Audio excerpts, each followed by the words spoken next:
এবং দীর্ঘ তেলের লাইন সেই 14 নম্বরে।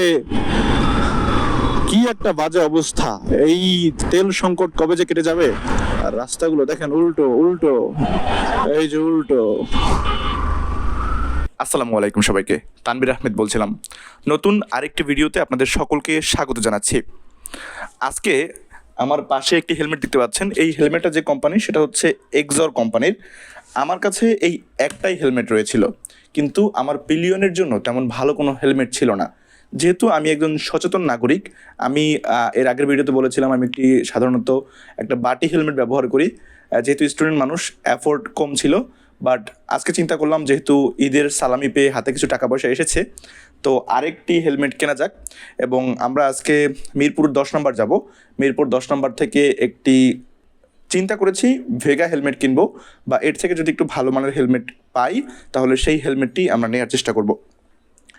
এক্সর হেলমেটটি আমি কিনেছিলাম মূলত প্রায় 3-4 মাস আগে, এবং এই এক্সর হেলমেটটি আমি কিনেছিলাম 5,900 টাকায়। এবং মনে করলাম যে যেহেতু রেগুলার রাস্তায় যাতায়াত করি, সেই ক্ষেত্রে এক্সর হেলমেটটা যেহেতু দূরপাল্লায় যখন যাতায়াত করব তখন এই এক্সর হেলমেটটি আমি ব্যবহার করব, এবং আমার পিলিয়ন পড়বে আজকে যে হেলমেটটি কিনবো সেটা। তো চলুন শুরু করা যাক।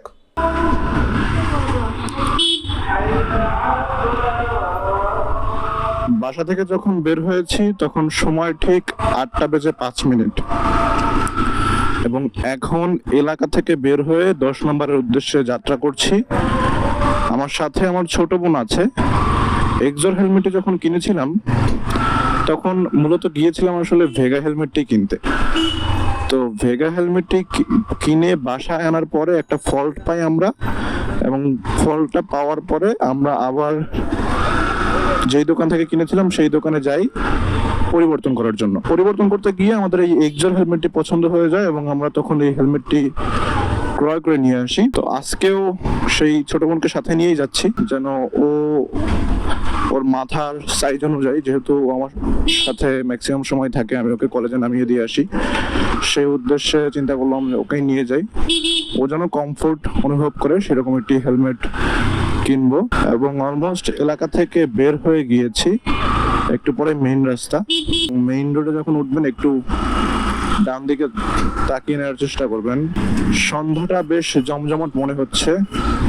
অনেকেই সন্ধ্যার পরে, যেহেতু একটু গরমকাল চলছে, সেজন্য সন্ধ্যার পরে মানুষ কেনাকাটা করতে বের হচ্ছে। ঈদ পরবর্তী সময় ঢাকাটা এখনো তেমন জমজমাট হয়নি। খুব সম্ভবত রবিবারের পর থেকে ঢাকা আবার সে আগের রূপে ফিরবে।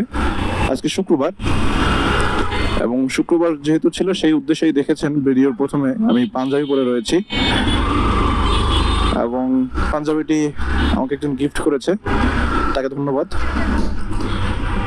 এবং চলে এসেছি মিরপুর 13 প্রিন্স বাজারের সামনে। গাড়িতে তেল আছে 2 দাগ। তেলের যে লাইনে দাঁড়িয়ে তেল নিতে ইচ্ছা করে না, তো ভাবলাম আপাতত যতটুকু আছে ততটুকু চলুক। কালকে থেকে যেহেতু ভার্সিটি শুরু, সেহেতু ভার্সিটি যাওয়ার পথে বা ভার্সিটি থেকে আসার পথে তেল নিয়ে নিব। এখনো ঢাকা যেহেতু জমজমাট হয়নি, সরকারি বন্ধ এখনো চলছে, যার কারণে সরকারি স্থাপনাগুলো এখনো তাদের কার্যক্রম পুরোদমে শুরু করেনি। অন্য সময় বের হলে 10 নম্বর যেতে দফা রফা হয়ে যেত। সামনে যে সিগন্যালটি পড়তো, অর্থাৎ 10 নম্বর গোলচত্বর পার হতে, সেই 10 নম্বর গোলচত্বর পার হতেই অনেকটা সময় লেগে যেত। কিন্তু আমার এখন দেখে মনে হচ্ছে যে খুব শীঘ্রই আমরা খুব সহজে এই গোল চত্বরটি পার হতে পারবো। এবং বলতে বলতে সেই 10 নম্বর গোল চত্বরে একটা সিগনালে বেজেই গেলাম। বাট অন্য সময় যতটা ভিড় হয় এখানে, আজকে তেমন একটা ভিড় লক্ষ্য করছি না। খুব সহজেই মনে হয় বের হয়ে যেতে পারবো আশা রাখি। এবং হ্যাঁ, ভিড়টা কম, চলে যেতে পারবো। হ্যাঁ, চলে আসলাম অর্ধেকটা পথ। আরেকটা সিগন্যাল, এই মামা গাড়ি দাঁড়াও। ওকে, আমরা সিগন্যালটা যেমনটা বলছিলাম, ঈদের পরে এখনো ঢাকা জমজমাট হয়নি, যার কারণে তেমন একটা গাড়ির ভিড়ভাট্টা লক্ষ্য করা যাচ্ছে না। এবং চলে এসেছি, প্রায় 10 নম্বর ক্রস করছি। আর একটু পরে আমরা সেই 10-এর যে বাইক পট্টিটা আছে সেখানে যাব। বাইক পট্টি, তুমি কোথায়? দোকান অনেকগুলোই এখনো বন্ধ। চলে আসলাম সেই বাইক ভর্তিতে এবং দোকান যেহেতু অনেকগুলো বন্ধ, আমরা একটা ভালো দোকানে যাব। ভালো দোকানে গিয়ে আমরা আমাদের পছন্দের হেলমেটটি ক্রয় করার চেষ্টা করিব। তার আগে আমাদের বাইকটা এক জায়গায় রাখতে হবে এবং রাখার জন্য একটা নিরিবিলি জায়গার দরকার। রাস্তা তো রাখা যাবে না, এখানে রেখে দিই।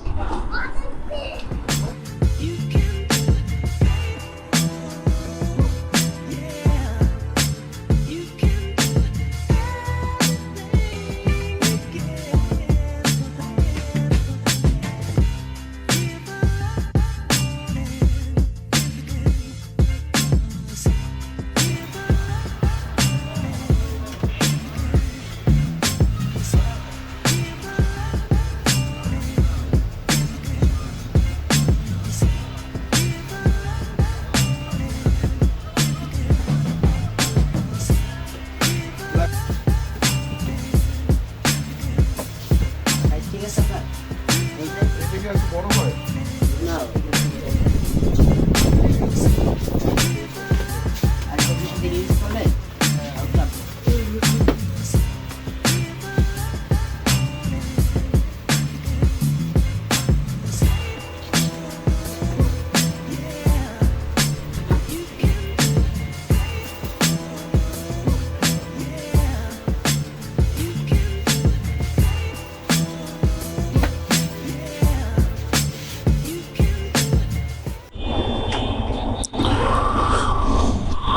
তো ভাই লোক, হেলমেট একটা কিনেছি, ভেগার হেলমেটই কিনেছি। দামটা বাসায় গিয়ে বলতেছি, বাসায় গিয়ে আবার আপনাদের সাথে কথা বলবো। তার আগে কিছু কথা বলে নেই। আমার যে হেলমেটটা, এক্সর হেলমেটটা ছিল, এটার দাম মোটামুটি 6,000-এর কাছাকাছি। তো এই হেলমেটটা নিয়ে যখন আমি রাস্তায় চলাচল করতাম বা আমার ভার্সিটির গ্যারেজে রাখতাম, আমার ভার্সিটি গ্যারেজ থেকে মাঝে মাঝে আসলে হেলমেট চুরি হয়। তো হ্যাঁ, হেলমেটের তালা পাওয়া যায়, বাট হেলমেটের তালা পাওয়া গেলেও যে তালাগুলো পাওয়া যায় সেই তালাগুলো খুব সহজে কেটে হেলমেট আসলে নিয়ে যাওয়া যায়। তো সেই জায়গা থেকে এত দামি একটা হেলমেট সবসময় ক্যারি করা আমার জন্য একটু রিস্কি। যেহেতু পিলিয়ন সবসময় থাকে, পিলিয়নের জন্য আসলে একটা ভালো হেলমেট দরকার ছিল। সবসময় ওই বাটি হেলমেট, এটা আমার জন্য একটু অস্বস্তিকর। আমার পিলিয়নকে আমি প্রপার সেফটি দিতে চাই। আর আমি তো বেশ কয়েকবার বাড়িয়ে গিয়েছি। গত ভিডিওতে দেখেছিলেন, যেটা আসলে ঢাকা থেকে বরিশাল, সেই ভিডিওতে আমরা যে হেলমেটটা আমার পিলিয়ন পরেছিল সেই হেলমেটটা ছিল ধার করা হেলমেট। অর্থাৎ আমার বাসা গ্যারেজে হেলমেটটা পরেছিল, সেই উদ্দেশ্যে আমি যেহেতু বাড়িতে যাচ্ছিলাম সেখান থেকে হেলমেটটা নিয়েছিলাম। যেহেতু আমি পিলিয়নের কথা চিন্তা করি, এই জন্য হেলমেটটা নিয়ে নিছি। এখানে একটু জ্যামে পড়ছি, জ্যামটা ছাড়ুক, তারপর আপনাদের সাথে আবার কথা বলছি। ওকে, জ্যামটা ছেড়ে দিয়েছে এবং মোটামুটি জ্যাম পার হয়ে 13 নম্বর দিকে চলে আসছি। যেমনটা বলছিলাম যে পিলিয়নের একটা ভালো হেলমেট দরকার, সেই উদ্দেশ্যে হেলমেটটা কিনলাম। আর এই হেলমেটটা কেনার পরে এটা ব্যবহার করব। আসলে এক্সর হেলমেটের কাছে ভেগার হেলমেট যে কমফোর্ট, সেটা আসলে তেমন কিছুই না। যাওয়ার সময় দেখছিলাম যে বাইকে দুই দাগ তেল আছে, বাট এখন দেখাচ্ছে 3 দাগ তেল আছে। সেই 3 দাগ বাড়ি থেকে যখন আসছি আসলে ঈদের পরে একদিন বের করি নাই। আর আমার স্বাস্থ্যটা এত বেড়ে গিয়েছে, ভাবছি যে বাইক একটু এখন কম ইউজ করব, যেহেতু তেলের সংকট। তেলের এই সংকট কেটে যায়, আমরা যারা বাইক ইউজ করি আমাদের আসলে হাঁটাহাঁটি কম হয়। বিশেষ করে আমি বাইক কিনছি পর মনে হয় প্রতিদিন 1 কিলো হাঁটি না। তো ভাবলাম তেলের সংকট কাটুক আর আমি একটু হাঁটাচলা করি, তারপরে আবার বাইকে চলে আসবো। বাইক তো যখন গুরুত্বপূর্ণ ভাবে দরকার হবে তখন আমি বাইক চালাবোই, বাট চিন্তা করছি যখন ভার্সিটি যাবো, ভার্সিটি বাস আছে, একটু ভার্সিটি বাসে যাই। এখন পর্যন্ত ভার্সিটি বাস দেওয়ার পরে কখনো আমি বাসে চড়ি নাই। আমাদের ভার্সিটিতে অনেক কাহিনীর পর তারপর বাস দেওয়া হয়েছে এবং আমাদের ভার্সিটি দেখা দেখি অনেক ভার্সিটি আন্দোলন করে, ভার্সিটি শিক্ষার্থীরা আন্দোলন করে তারা তাদের বাস আদায় করে নিছে। এই যে সামনে দেখেন একটা অন টেস্ট, কি সাহস রে বাবা! এই অন টেস্ট নিয়ে কিভাবে সে রাস্তায় নামে, এভাবে মেইন সড়কে অন টেস্ট বাইক নিয়ে ধরলে শেষ। দেখছেন এটা কোনো কথা? শালার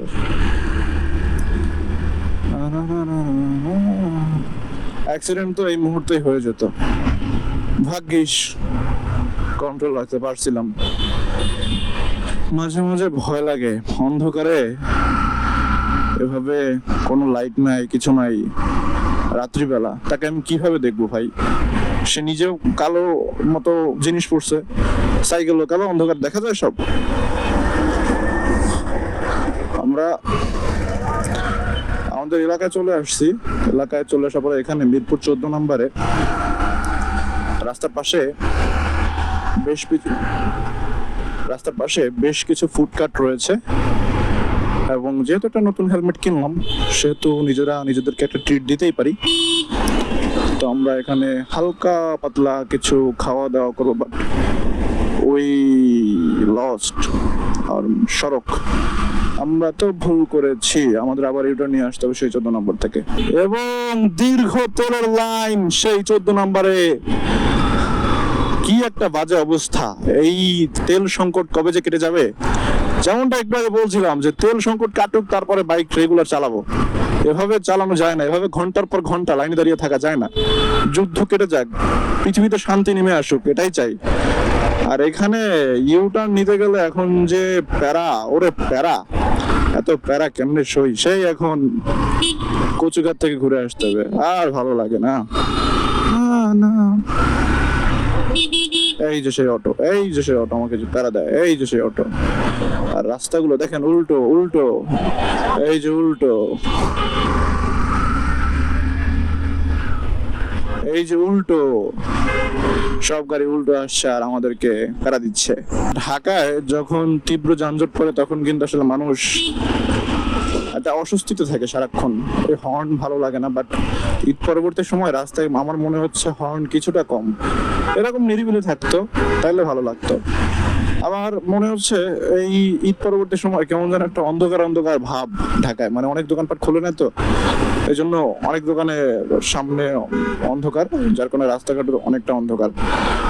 এই যেমন দেখুন এখানে কিন্তু অনেকটা সময় আলো থাকতো, যদি এই দোকানগুলো খোলা থাকতো তাহলে কিন্তু এই রাস্তাটা পুরো ঝলমল করতো। বাট যেহেতু তারা এখনো ঈদ কাটিয়ে ঢাকার শহরে আসেনি, সেই জন্য তারা এই দোকানও এখনো খুলেনি। এবং আমরা যেমনটা বলছিলাম আসলে ফুডকার্ট রয়েছে, সেই ফুডকার্টের কাছাকাছি চলে এসেছি। এখানে অনেকগুলো খাবারের দোকান আছে, আমরা এখান থেকে একটু হালকা পাতলা আমরা কিছু খাবো, খাওয়ার পরে আমরা বাসার দিকে চলে যাবো। বাইকটা এক জায়গায় রেখে এখান থেকে খাওয়া দাওয়া শেষ করে আবার বাসায় গিয়ে আপনাদের সাথে যুক্ত হচ্ছে।